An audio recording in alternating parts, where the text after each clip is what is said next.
शांति। ओम शांति। ओम शांति। आज है 25 जनवरी 2021 शिव बाबा की साकार मुरली। आज बाबा क्या कहते हैं? मीठे बाबा कहते हैं, मेरे मीठे बच्चों, बाप की श्रीमत से तुम मनुष्य से देवता बनते हो। इसलिए उनकी श्रीमत का शास्त्र है सर्व शास्त्र शिरोमणि श्रीमद् भगवत गीता। बाबा कहते हैं, प्रश्न है, सतयुग में हर चीज अच्छे से अच्छी सतो प्रधान होती है, क्यों? उत्तर, वहां मनुष्य क्या है? सतो प्रधान है। जब मनुष्य अच्छे हैं तो सामग्री भी अच्छी है, और मनुष्य बुरे हैं तो सामग्री भी नुकसानकारक है। सतो प्रधान सृष्टि में कोई भी वस्तु अप्राप्त नहीं, कुछ भी कहीं से मांगना नहीं पड़ता। ओम शांति। बाबा इस शरीर द्वारा समझाते हैं, इसको जीव कहा जाता है। इसमें आत्मा भी है, और तुम बच्चे जानते हो परम पिता परमात्मा भी इनमें है। यह तो पहले पहले पक्का होना चाहिए, इसलिए इनको दादा भी कहते हैं। यह तो बच्चों को निश्चय है, इस निश्चय में ही रमण करना है। बरोबर बाबा ने जिसमें पधरामणि की है, वह अवतार लिया है। उनके लिए बाबा खुद कहते हैं, मैं इनके बहुत जन्मों के अंत के भी जन्म में आता हूं। बच्चों को समझाया गया है, यह है सर्व शास्त्र शिरोमणि गीता का ज्ञान। श्रीमत अर्थात श्रेष्ठ मत। श्रेष्ठ ते श्रेष्ठ मत है ऊंची ते ऊंच भगवान की, जिसकी श्रीमत से तुम मनुष्य से देवता बनते हो।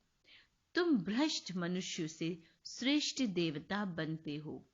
तुम आते ही हो, इसलिए बाप भी खुद कहते हैं, मैं आता हूं तुमको श्रेष्ठाचारी निर्विकारी मत देने वाले देवी देवता बनाने। मनुष्य से देवता बनने का अर्थ भी समझना है। विकारी मनुष्य से निर्विकारी देवता बनाने आते हैं। सतयुग में मनुष्य रहते हैं, परंतु दैवी गुणों वाले। अभी कलयुग में है असुरी गुणों वाले। सारी मनुष्य सृष्टि, परंतु वह है ईश्वरीय बुद्धि। यह है असुरी बुद्धि। वह ज्ञान, यहां भक्ति। बाबा कहते हैं, ज्ञान और भक्ति अलग अलग है। भक्ति की पुस्तक कितनी और ज्ञान की पुस्तक कितनी है? ज्ञान का सागर बाप है, उनका पुस्तक भी एक ही होना चाहिए। जो भी धर्म स्थापना करते हैं, उनका पुस्तक एक होना चाहिए। उनको रिलीजियस बुक कहा जाता है। पहला रिलीजियस बुक है गीता, श्रीमद् भागवत गीता। बाबा कहते हैं, यह भी बच्चे जानते हैं, पहला आदि सनातन देवी देवता धर्म है ना कि हिंदू धर्म। पहला कौन सा धर्म है? सनातन देवी देवता धर्म। मनुष्य समझते हैं गीता से हिंदू धर्म स्थापन हुआ। गीता गाई है कृष्ण ने। कोई से पूछो तो कहेंगे परंपरा से कृष्ण ने गाई है। कोई शास्त्र में शिव भगवानुवाच्य है नहीं। श्रीमद् कृष्ण भगवानुवाच्य लिख दिया है। जो गीता पढ़े होंगे उनको सहज समझ में आएगा। अभी तुम समझते हो, इसी गीता ज्ञान से मनुष्य से देवता बने हैं। जो अभी बाप तुमको दे रहे हैं, राजयोग सिखला रहे हैं, पवित्रता भी सिखला रहे हैं। काम महाशत्रु है, इस द्वारा ही तुमने हार खाई। अब फिर उन पर जीत पाने से तुम जगत जीत अर्थात विश्व का मालिक बन जाते हो। यह तो बहुत सहज है। बेहद का बाप बैठ इनके द्वारा तुमको पढ़ाते हैं। वह है सभी आत्माओं का बाप। यह फिर है बेहद का बाप, मनुष्यों का। नाम ही है प्रजापिता ब्रह्मा। तुम कोई से भी पूछेंगे ब्रह्मा के बाप का नाम बताओ तो मूंझ पड़ेंगे। ब्रह्मा विष्णु शंकर हैं क्रिएशन, इन तीनों का कोई तो बाप होगा ना। तुम दिखाते हो इन तीनों का बाप है निराकार शिव। ब्रह्मा विष्णु शंकर को सूक्ष्म वतन के देवताएं दिखलाते हैं, उनके ऊपर है शिव। बच्चे जानते हैं शिव बाबा के बच्चे जो भी आत्माएं हैं उनको अपना शरीर तो होगा, वह तो सदैव निराकार परम पिता परमात्मा है। बच्चों को मालूम हुआ है निराकार परम पिता परमात्मा के हम बच्चे हैं। आत्मा शरीर द्वारा बोलती है, परम पिता परमात्मा। कितनी सहज बातें हैं। इसको कहा जाता है अल्फबे। पढ़ाते कौन है? गीता का ज्ञान किसने सुनाया? निराकार बाप ने। उन पर कोई ताज आदि है नहीं, वह ज्ञान का सागर बीज रूप चैतन्य है। तुम भी चैतन्य आत्माएं हो ना। सभी झाड़ों के आदि मध्य अंत को तुम जानते हो। भल माली नहीं हो, परंतु समझ सकते हो कैसे बीज डालते हैं, उनसे झाड़ निकलते हैं। वह तो है जड़ झाड़, यह है चैतन्य। तुम्हारी आत्मा में ज्ञान है, और कोई की आत्मा में ज्ञान होता नहीं। बाप चैतन्य मनुष्य सृष्टि का बीज रूप है, तो झाड़ भी मनुष्यों का होगा। यह है चैतन्य क्रिएशन। बीज और क्रिएशन में फर्क तो है ना। आम का बीज डालने से आम निकलता है, फिर झाड़ कितना बड़ा होता है। वैसे मनुष्य के बीज से मनुष्य कितने फर्टाइल होते हैं। जड़ बीज में कोई ज्ञान नहीं, यह है चैतन्य बीज रूप। बाबा कहते हैं उनमें सारे सृष्टि रूपी बीज, बाबा कहते हैं उनमें सारे सृष्टि रूपी झाड़ का ज्ञान है कि कैसे उत्पत्ति हुई, पालना, फिर विनाश होता है। बाबा कहते हैं यह बहुत बड़ा झाड़ खल्लास हो, फिर दूसरा नया झाड़ कैसे खड़ा होता है, यह है गुप्त। तुमको ज्ञान भी गुप्त मिलता है, बाप भी गुप्त आए हैं। तुम जानते हो यह कलम लग रहा है, अभी तो सब पतित बन गए हैं। अच्छा, बीज से पहले पहले नंबर में जो पत्ता निकला वह कौन था? सतयुग का पहला पत्ता तो कृष्ण को ही कहेंगे, लक्ष्मी नारायण को नहीं। नया पत्ता छोटा होता है, पीछे बड़ा होता है, तो इस बीज की कितनी महिमा है। यह तो चैतन्य है ना। फिर पत्ते भी निकलते हैं, उन्हों की महिमा तो होती है। अभी तुम देवी देवता बन रहे हो, दैवी गुण धारण कर रहे हो। मूल बात ही है यह कि हमको दैवी गुण धारण करने हैं, इन जैसा बनना है। चित्र भी है, यह चित्र ना होते तो बुद्धि में ज्ञान भी नहीं आता। बाबा कहते हैं यह चित्र बहुत काम में आते हैं। भक्ति मार्ग में इन चित्रों की ही पूजा होती है, और ज्ञान मार्ग में इन चित्रों से तुमको ज्ञान मिलता है कि ऐसा बनना है। भक्ति मार्ग में ऐसे नहीं समझते कि हमको ऐसा बनना है। भक्ति मार्ग में मंदिर कितने बनाते हैं, सबसे जास्ती मंदिर किसके होंगे? जरूर शिव बाबा के होंगे, जो बीज रूप है। फिर उसके बाद पहले क्रिएशन के मंदिर होंगे। पहले क्रिएशन यह लक्ष्मी नारायण है। शिव के बाद इनकी पूजा सबसे ज्यादा होती है। माताएं तो ज्ञान देती हैं, उनकी पूजा नहीं होती, वह तो पढ़ाती है ना। बाप तुमको पढ़ाते हैं, तुम किसी की पूजा नहीं करते हो। पढ़ाने वाले की अभी पूजा नहीं कर सकते। तुम जब पढ़कर फिर अनपढ़ बनेंगे तब फिर पूजा होगी। तुम सो देवी देवता बनते हो, तुम ही जानते हो जो हमको ऐसा बनाते हैं उनकी पूजा होगी। फिर हमारी पूजा होगी नंबरवार। फिर गिरते गिरते 5 तत्वों की पूजा करने लग पड़ते हैं। शरीर 5 तत्वों का है ना।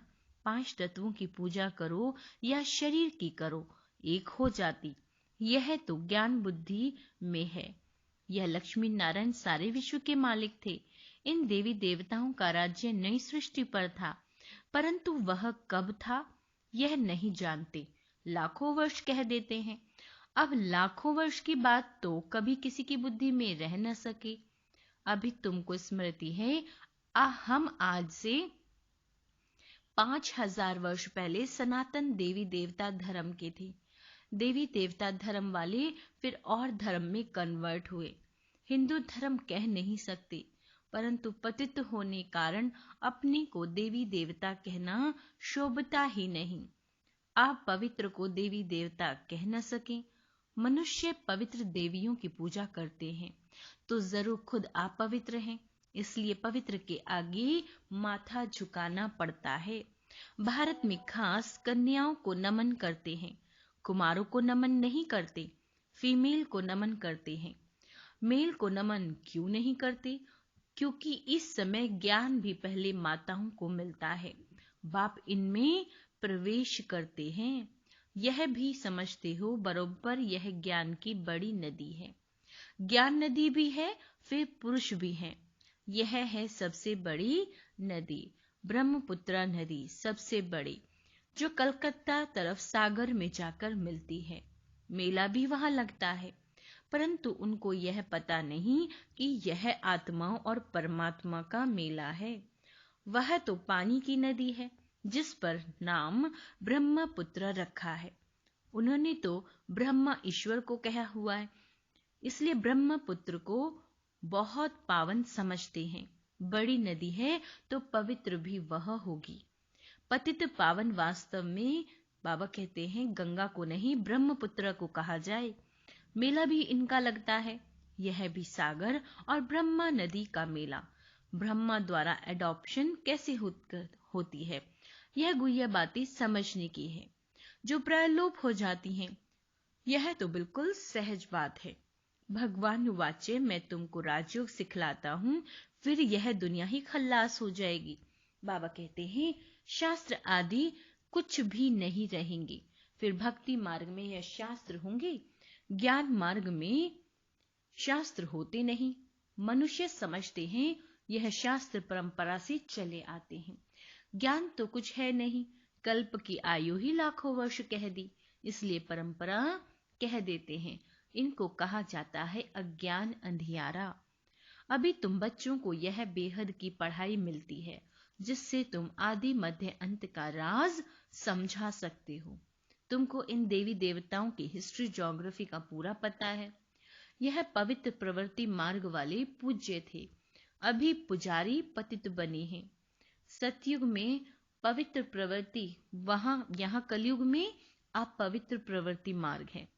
फिर बाद में निवृत्त मार्ग होता है, यह भी ड्रामा में है। उसको सन्यास धर्म कहा जाता है। घर बार का सन्यास कर जंगल में चले जाते हैं। वह क्या है? वह है हद का सन्यास। रहते तो इस पुरानी दुनिया में ही हैं। अभी तुम समझते हो हम संगम युग पर हैं, फिर नई दुनिया में जाएंगे। तुमको तिथि तारीख सेकंड सहित सब मालूम है। बाबा कहते हैं वह लोग तो कल्प की आयु ही लाखों वर्ष कह देते हैं। इनका पूरा हिसाब निकाल सकते हैं। लाखों वर्ष की तो कोई बात ही याद नहीं कर सके। अभी तुम समझते हो बाप क्या हैं, कैसे आते हैं, क्या कर्तव्य करते हैं। तुम सबकी ऑक्यूपेशन को, जन्म पत्री को जानते हो। बाकी झाड़ के पत्ते तो ढेर होते हैं, वह गिनती थोड़े ही कर सकते हैं।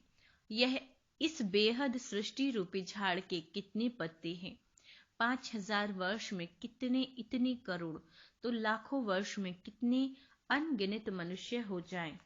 भक्ति मार्ग में दिखाते हैं, लिखा हुआ है सतयुग इतने वर्ष का है, त्रेता इतने वर्ष का, द्वापर इतने वर्ष का। तो बाप बैठ तुम बच्चों को यह सब राज समझाते हैं। आम का बीज देखने से आम का झाड़ सामने आएगा ना।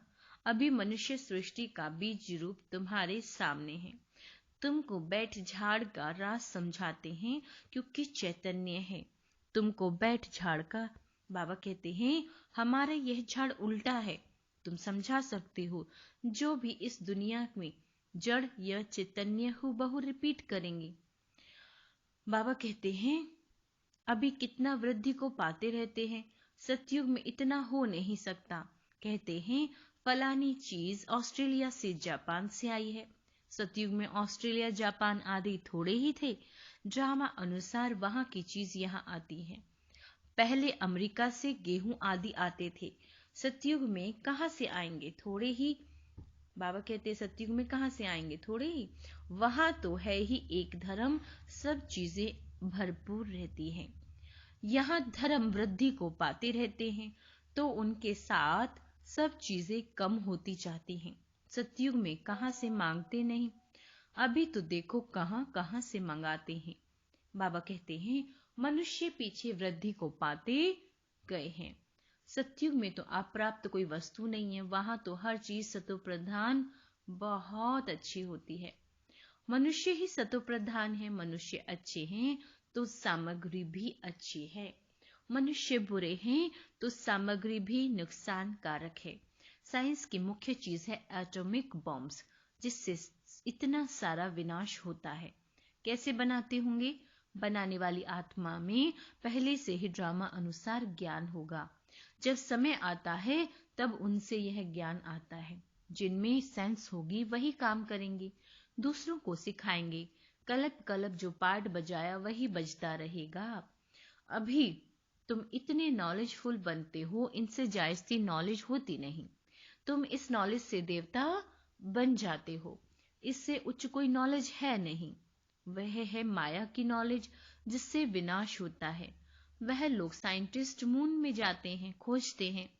तुम्हारे लिए कोई नई बात नहीं, यह सब माया का पॉम्प है। बहुत शो करते हैं, अति डीपनेस में जाते हैं, बहुत बुद्धि से बुद्धि को लड़ाते हैं, कुछ कमाल कर दिखावें। बहुत कमाल करने से फिर नुकसान हो जाता है। क्या क्या बनाते रहते हैं, बनाने वाले जानते हैं इनसे यह विनाश होगा। अच्छा, मीठे मीठे सिक्की लदे बच्चों प्रति माता पिता बाप दादा का याद प्यार और गुड मॉर्निंग। रूहानी बाप की रूहानी बच्चों को नमस्ते। हम रूहानी बच्चों की रूहानी बाप दादा को याद प्यार, गुड मॉर्निंग और नमस्ते। मीठे बाबा, धारणा के लिए मुख्य सार। गुप्त ज्ञान का सिमरण कर हर्षित रहना है। देवताओं के चित्रों के सामने देखते उन्हें नमन वंदन करने के बजाय उन जैसा बनने के लिए दैवी गुण धारण करने हैं। सृष्टि के बीज रूप बाप और उनकी चैतन्य क्रिएशन को समझ नॉलेजफुल बनना है। इस नॉलेज से बढ़कर और कोई नॉलेज हो नहीं सकती, इसी नशे में रहना है। वरदान, जिम्मेवारी संभालते हुए आकारी और निराकारी स्थिति के अभ्यास द्वारा साक्षात्कार मूर्त भव।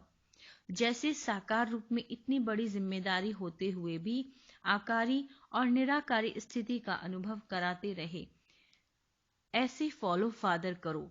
साकार रूप में फरिश्तेपन की अनुभूति कराओ। कोई कितना भी अशांत, बेचैन, घबराया हुआ आपके सामने आए, लेकिन आपकी एक दृष्टि, वृत्ति, स्मृति की शक्ति उनको बिल्कुल शांत कर दे। व्यक्त भाव में आए और अव्यक्त स्थिति का अनुभव करे, तब कहेंगे साक्षात्कार मूर्त। स्लोगन है, जो सच्चे रहम दिल हैं उन्हें देह और देह अभिमान की आकर्षण नहीं हो सकती। अच्छा, ओम शांति।